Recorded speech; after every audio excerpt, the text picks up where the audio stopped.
Bonjour à tous et bienvenue dans Primaria, l'émission qui répond aux questions que vous ne vous posez pas sur le cinéma. Et oui. Aujourd'hui, premier found footage, et c'est pas celui que vous croyez, c'est encore plus vieux que vous ne pourriez le penser. Le found footage, qu'est-ce que c'est ? D'autres en ont déjà parlé, alors pour faire simple, la caméra existe dans la diégèse du film. Elle est là, les protagonistes peuvent interagir avec, et c'est à peu près la seule règle. Faut que ce soit une fiction aussi, sinon c'est juste un documentaire. Le principe n'est pas né avec le cinéma, car des livres utilisent le même concept, je pense à l'excellent livre de Guy de Maupassant, Le Horla. Lisez Le Horla, c'est très court et c'est vraiment bien, alors pas d'excuse. Beaucoup de films en found footage sont faits de sorte que c'est comme si vous aviez trouvé un DVD ou une cassette, d'où le nom, et donc ce que vous voyez, c'est vraiment passé. Le Horla, c'est pareil, c'est comme si vous aviez trouvé un journal intime de quelqu'un, et c'est ouf, donc lisez-le. Rentrons dans le vif du sujet. En 1919, à New York, naît Shirley Clarke. Danseuse et chorégraphe, elle s'oriente vers le cinéma et réalise à partir de 1953 plusieurs courts-métrages comme Dance in the Sun, Moment in Love ou encore Skyscraper. En 1961, Shirley Clarke sort son premier long-métrage ainsi que le film qui est considéré comme le premier found footage. Le film commence sur un carton. Jim Dunn, the documentary filmmaker, titled this film The Connection and turned over all the footage to me before he left. I worked with him as cameraman and we shot the whole thing in a drug addict's apartment early one evening last fall. The responsibility of putting together this material is fully mine. I did it as honestly as I could. This is J.J. Burden, New York City. Merci JJ. On entre dans l'appartement d'un drogué nommé Leach avec ses potes drogués. Les premiers mots sont... Les personnages attendent donc un certain cow-boy et on voit très vite que Leach a une douleur au cou. Come on, Ernie, move over. Wait, my boy! Jerk. And the Oscar goes to... Leach se présente, mais on toque à la porte, on aperçoit le réalisateur du documentaire, et de nouveaux personnages entrent dans l'appartement, et leurs premiers mots sont... What do you say, baby? Cowboy? No, man, he's not here. Ensuite, Leach nous fait le plaisir de nous faire le tour des drogués. This is Mike. Cowboy back yet? Oh, come on, man. Freddie, turn around. And over here is Sam. Je vous passe pas mal de dialogue. Go! Foil. And the Oscar goes to... Ernest s'emporte et le réalisateur intervient pour remettre les choses au clair. On comprend l'arrangement qu'il y a eu entre le réalisateur et les drogués, oui je vais les appeler comme ça jusqu'à la fin. Ils acceptent d'être le sujet du documentaire en échange de crack. Look, I gave Cowboy enough money to keep you high for a week, right? Ensuite arrive et repart un type qu'on s'en fout. Les drogués décident de jouer un petit peu.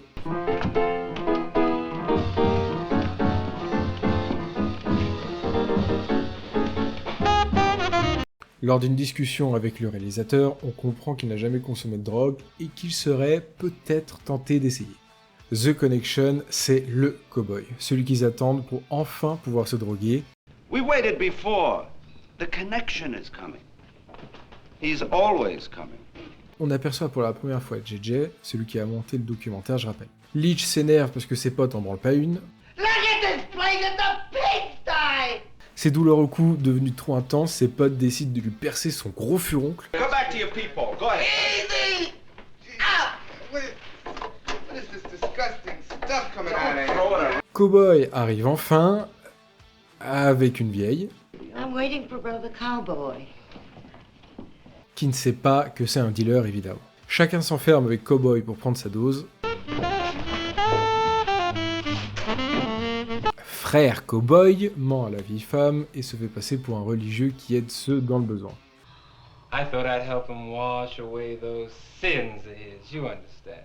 Cowboy propose au réal d'essayer un peu de drogue. Vraiment un bon gars celui-là.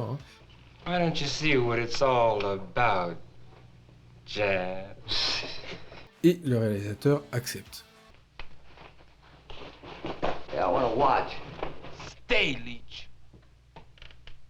La vieille s'en va. Leach, trop habitué à la drogue, ne la sent plus et veut une autre dose. Then I want more! And the Oscar goes to... Et c'était la dose de trop. Comme ça fout un peu une mauvaise ambiance, quasi tout le monde se casse. Le gars qu'on s'en fout revient, lance sa musique, et le film se termine sur un plan que j'aime beaucoup.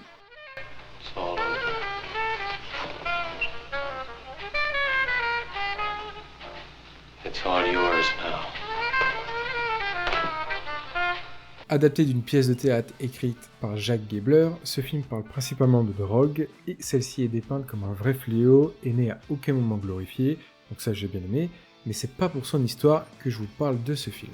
The Connection est donc déjà un huis clos du début à la fin, mais surtout un found footage, même s'il n'y a pas du tout le côté found, mais bon, found footage est un abus de langage, et c'est bel et bien The Connection, le premier du genre, et il le fait bien, car c'est clairement l'un des found footage les plus cohérents qui existent, ce qui est normal puisqu'il ne surfait sur aucune vague pour faire du chiffre. Par cohérence, j'entends la justification de la caméra, qui ici est absolue, puisqu'on tourne un film. Tu peux pas faire une meilleure justification. C'est personnel, mais je pense que Shirley Clarke n'a pas voulu faire un found footage, elle ne se rendait pas compte qu'elle était en train de créer tout un sous-genre du cinéma. Elle avait une histoire à raconter, et comme dans son récit, il y a des caméras, elle a décidé de nous le raconter à travers l'objectif de ces caméras, ce qui est la démarche contraire des found footage récents, et c'est pour ça que c'est un film aussi sincère. Et ben voilà pour le premier found footage, mais c'est à partir de maintenant que ça va devenir plus intéressant. Pseudo-documentaire du célèbre Peter Watkins, tourné façon found footage, mais n'en est pas vraiment un, déjà puisque c'est un pseudo-documentaire, et car il relate une fiction à l'échelle mondiale. Je veux dire par là que le côté ça s'est peut-être vraiment passé ne marche pas, puisque l'Angleterre est frappée par une bombe nucléaire.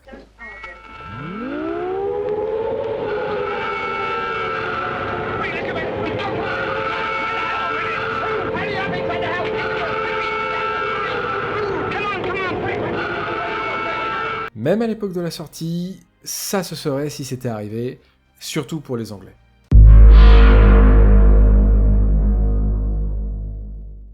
Réalisé par Milton Mose Ginsberg et sorti en 1969, on explore la descente dans la folie d'un psychanalyste new-yorkais. Au fur et à mesure que le film progresse, le personnage principal commence à perdre sa stabilité mentale, il couche avec ses patientes quand même. Le film explore des thèmes comme la solitude, l'échec, la révolution de la sexualité et des normes sociales. Le found footage là-dedans, Joe Glaser, le psychanalyste, se filme, lui ainsi que les gens qui viennent chez lui, en caméra cachée.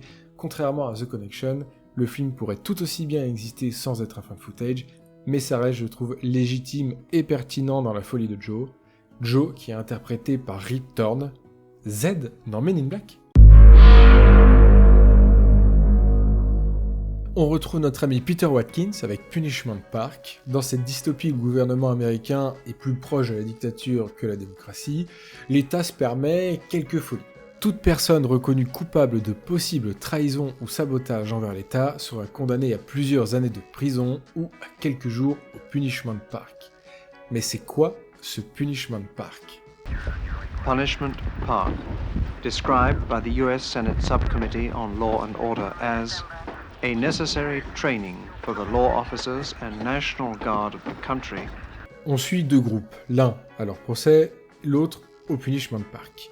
Je fais une parenthèse, mais sur toutes les recherches que j'ai fait sur ce film, synopsis, résumé, analyse, etc., personne ne précise jamais que l'on suit deux groupes distincts en parallèle. À croire que personne n'a vraiment vu le film. L'ensemble des événements sont filmés par une équipe de télévision. Finally, I wish to announce that we have with us at this time television film cameras of the National Network. Pendant le procès, les juges, jurés et bourreaux, parce que la justice est bien faite, font preuve d'une mauvaise foi infinie. Pendant ce temps, les condamnés se séparent, certains essaient de s'échapper, d'autres de se battre, et même ceux qui arrivent au bout du parcours se rendent compte qu'il était impossible de sortir vivant de ce camp.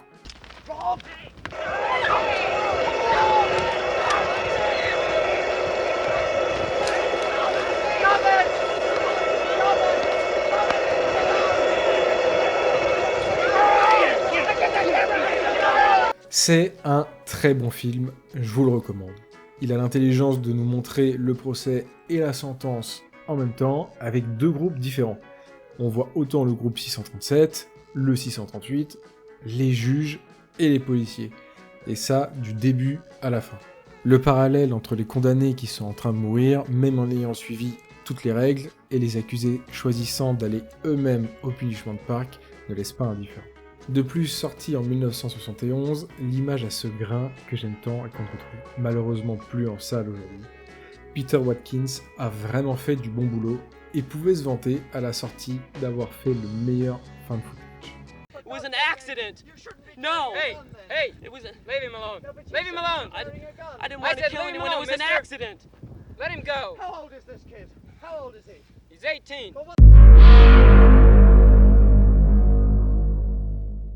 Le célèbre Cannibal Holocaust, qui n'est qu'à moitié fan footage. Pendant la première partie du film, on suit un professeur escorté dans la jungle à la recherche de 4 journalistes qui n'ont plus donné signe de vie après avoir rejoint le Green Inferno. Ils finissent par tomber sur les corps et les enregistrements caméra, et ainsi commence la deuxième partie où le professeur visionne les bandes. Le film s'articule autour du concept même de fan footage.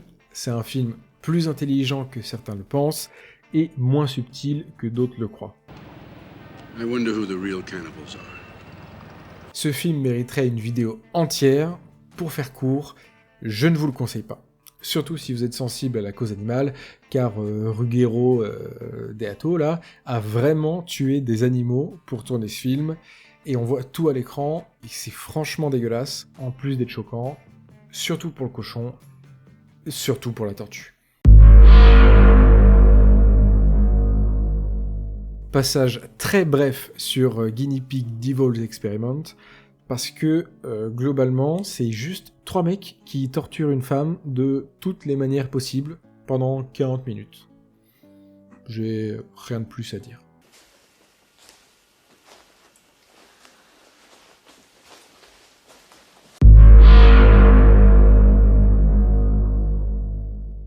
The Macpherson Tape ou UFO Abduction, c'est signe, 13 ans avant, en fan footage et en une seule nuit.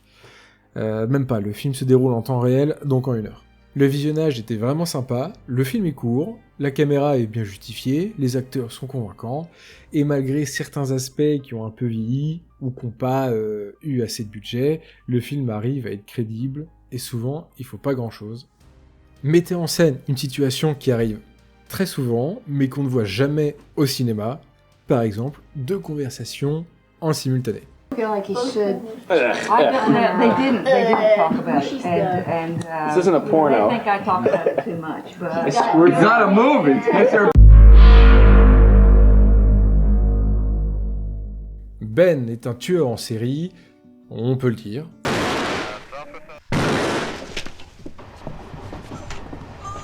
Mais surtout un gros con. Les sailloux, un veilleur de nuit noire. Ça, si c'est pas un coup dans le dos, c'est dégoûtant. Juste pour qu'on ne le voit pas. Tu te rends compte, Rémi, jusqu'où ils vont?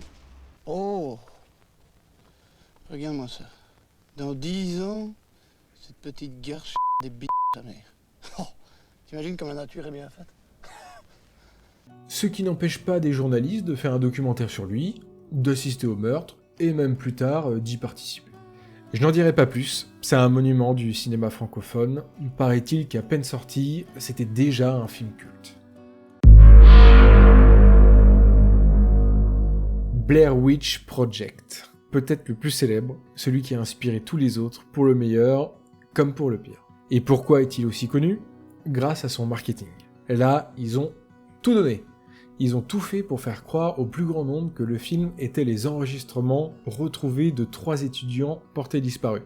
Site internet, rapport de police, documentaire, les acteurs qui se cachent plusieurs semaines avant la sortie du film, IMDb qui les indique comme portés disparus, avis de disparition demandant des informations, et donc 248 millions de dollars de recettes pour 60 000 de budget, une vraie réussite, uniquement porté par les mythes autour du film, car soyons honnêtes, en lui-même, c'est pas terrible, il a ses qualités, mais d'autres ont fait mieux avant, même Macpherson Tape est mieux, mais ça reste un avis bien sûr.